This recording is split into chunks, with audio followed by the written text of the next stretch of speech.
Elhamdülillahi Rabbil alemin. Vessalatu vesselamu ala seyyidina Muhammedin ve ala alihi ve sahbihi ecma'in. Hürmetli, aziz mümin Müslüman din kardeşlerim, Esselamu aleyküm ve rahmetullahi teala ve berekatuhu.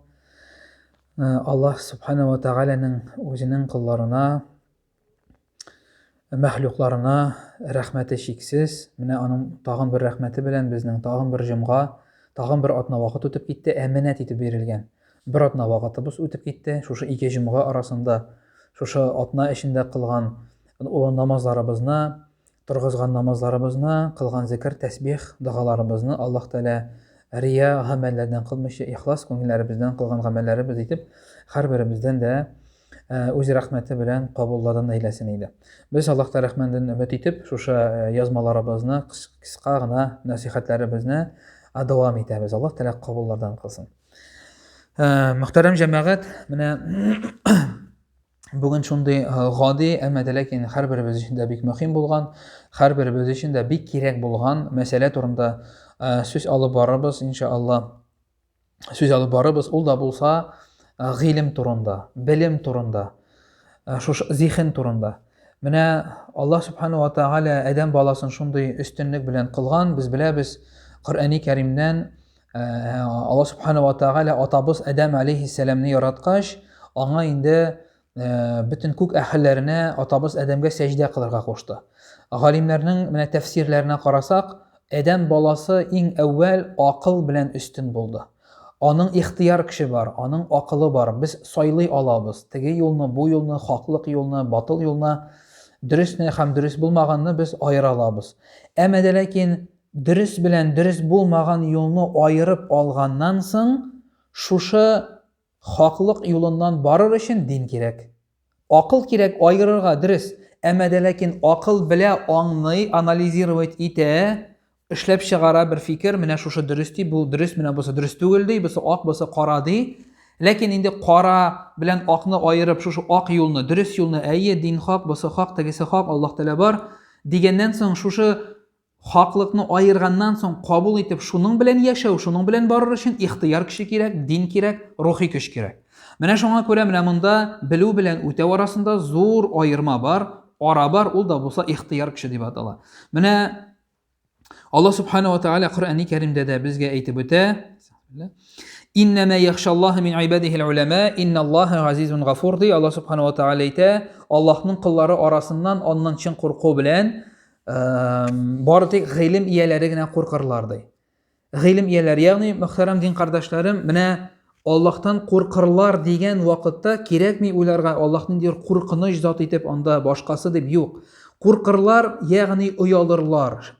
Allah'ın kuşkanın ütemevden korkarlar. Onun gazabından korkarlar. Ol mena bir gazab berge mümkün, bir kisatu berge mümkün dip korkarlar. Mena şunun turunda söz bara. Mena Sufyan es-Sawri, Ebu Hayyan el-Taymi degen bir galimden ayta, g'ilim di 3 türlü buladi. Mena biz aytamiz nauka, falan nauka deb aytamiz. Mena şuşa Sufyan es-Sawri degen galim ayta, g'ilim di 3 türlü buladi. Birinchisi ul Allah hem onun hükümleri hakkında biludi. Allah Teala turunda da bile, hem onun kuşkan işleri turunda da bile. Mene busu farız, mene busu vecib, busu mekruh, busu sünnet, müstehab, müstekrah, şular turunda bile. Bu sirek işleri. Allah turunda da bile, onun emirleri turunda da bile.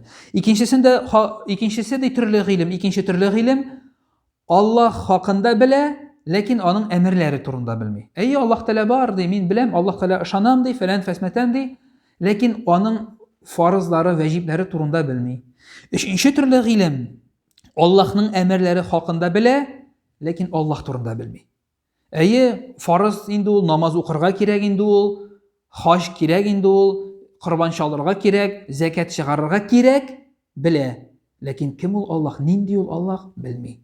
Menə bu ikinci bilen, yani Allah hakkında bilip, onun hükümleri turunda bilmeyi. Hükümleri turunda bilip, Allah hakkında bilmevşiler, bunlar köpçilikni teşkil eteler, galimlerin sözlerine qaraganda. Menə şuna görə muhterem din kardeşlerim, g'ilim ol, nerse ol g'ilim? Kim ol галим кіші? Кто такой ученый? Что такое наука? Поистине, истинный ученый, кто он? Кім ол хақиқи галим деген вақытта biz мәгәйн әйтергә мөмкин, без күпләребез. Менә ул Коръәнне белә, Сөннәтне белә, Бухарины белә, Муслимны белә, башканы белә, күз монда укыган, тегендә укыган. Юк, җәмәгать. Бу дөрес түгел. Хасан аль-Басри, Аллаһ аңа риза булсын, әйткән, гыйлемнең күрсәткече булып күп хәдис белү түгел. Бәлки, ялгызың гына калганда Аллаһтан курку дигән. Аллаһ яратканны ярату, ул яратмаганны калдыру дигән.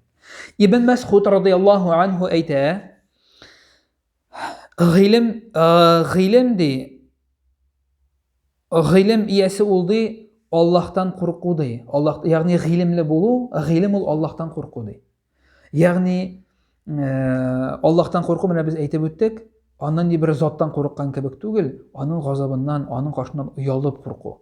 Һәм Имам Малик әйтә, күп хәдис белү гыйлем түгелдер ди. Имам Малик, Малики мәзһәбенең имамы әйткән, күп хәдис белү түгел ди гыйлем. Дөрестлектә гыйлем ул Аллаһның йөрәккә салган нуры ди. Имам Малик әйткән, гыйлем ул күп хәдис белү түгел, бәлки гыйлем ул Аллаһның йөрәккә салган нурыдыр дигән.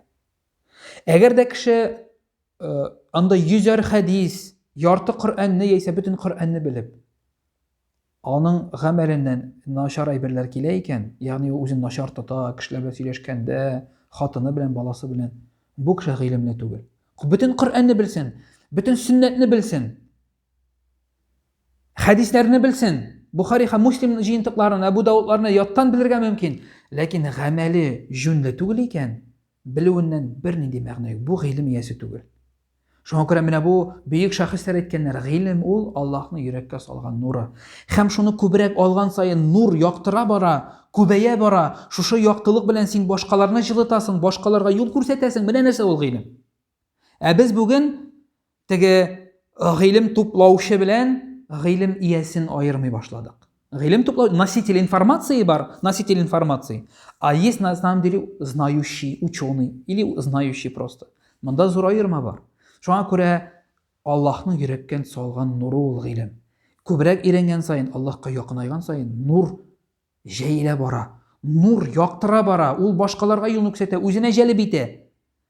Сөйләшкәндә, утырганда, ашаганда, йоклаганда бөтенесендә чагыла ул гыйлем. Менә ул гыйлем, чын ихлас гыйлем, хакыйкый гыйлем менә шушы булып тора. Һәм Аллаһ Субханаһу ва Тааля Әл-Касас сүрәсенең 28-нче сүрә 50-нче аятында Аллаһ Субханаһу ва Тааля әйтә: Шын адашу белән адашучылар ди, менә шын адашу белән тагында кемнәр ныграк адашыр ди? Үзенең шәһвәтенә ияргән кешедән дә күбрәк ди. Ягъни үзенең шәһвәтенә ияргән кешедән дә ныграк адашкан кеше юк ди. Шуңа күрә әйтәләр галимнәр, өйдә генә чәй ичеп утырып, менә әйтик, бер бүлмәдә бер кемгә зыян салмыйча, бер кемгә бернинди зыян китермичә өйдә генә утырсаң, җәһәннәмгә керергә буламы? Була. Чөнки ашыйсың, йоклыйсың, нәфсең теләгәнне эшлисең, Аллаһның түгел. Менә гыйлем ул җәмәгать караңгы бүлмәдә кушкан ут кебек. Кирдең, караңгылыкта сиңа нәрсә була? Менә пушмак, бүлмәнең бер пушмагында торган бер шкаф, әллә инде җин-пәри булып күренергә мөмкин. Караңгыда, эңгер-меңгердә, чөнки ачкына күрмәгәч. Нәрсәдер кыштыртаган кебек, шикләнәсең, борылып карыйсың кап-караңгыда. Шунда бүлмәдә ут яндырып җибәрсәң, бусы шкаф икән, бусы өстәл икән, менә ул гыйлем ул шушы нур кебек. Ни өчен кеше үлемнән курка? Чөнки белми. Гыйлем булмау аркасында менә куркуның бер сәбәбе гыйлем юк. Без аны үзебез алмыйбыз.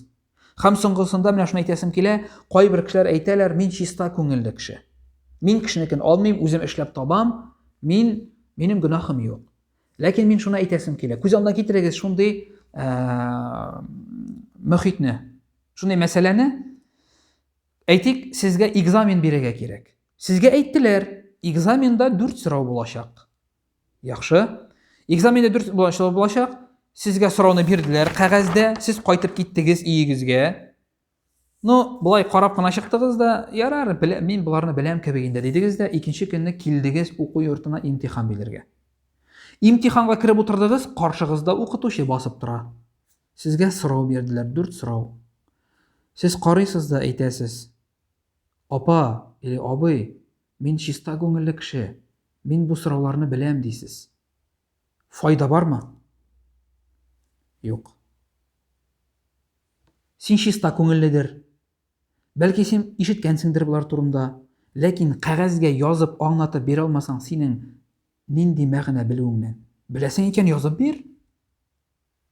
имтихан менә шуңа күрә җәмәгать, мин чиста күңелле үзем эшлим, үзем табам, әлхәмдүлилләh. Ләкин сорау булачак. Намаз, ураза, әйтмиләр чиста күңеллеме син, юкмы син дип. Шуңа күрә менә бу имтихандагы сорауларга һәрберебезгә дә көннәрдән бер көнне җавап бирергә туры киләчәк. Шуңа күрә менә безнең шундый мисаллар, гади мисаллар китереп, без инде үземә иң беренче һәм сезгә шушы үгет насихатларны җиткерәсем килә. Алла Субханаһу ва Тәгалә шушы дәресләребезне хәерле кылып, дөньядагы дәрәҗәбезнең, ахирәттәге дәрәҗәбезнең артуына сәбәпче булсын. Таратыгыз. Теге карап утырасың да кай вакыттан да бит блогерлар әйтәләр: "Подписывайтесь на наш канал, ставьте пальцы вверх, нажмите на колокольчик" дип. Безнең каналга язылыгыз, комментарийлар языгыз, колокольчикка басыгыз, гыйлемне таратыгыз. Чөнки Расулыбыз саллаллаху алейһи ва сәллям әйтә, гыйлем бирүче һәм гыйлем алучы әгәр дә ихластан булса, ул хаҗ кылу белән бер тигез ди. Шуңа күрә бу бик зур гамәл, моңа мондый җиңел генә гамәл итеп карамагыз. Субханика Аллаһумма ва бихамдик, ашһаду ан ла илаха илля ант, астагфирука ва атубу илейк. Ассаламу алейкум.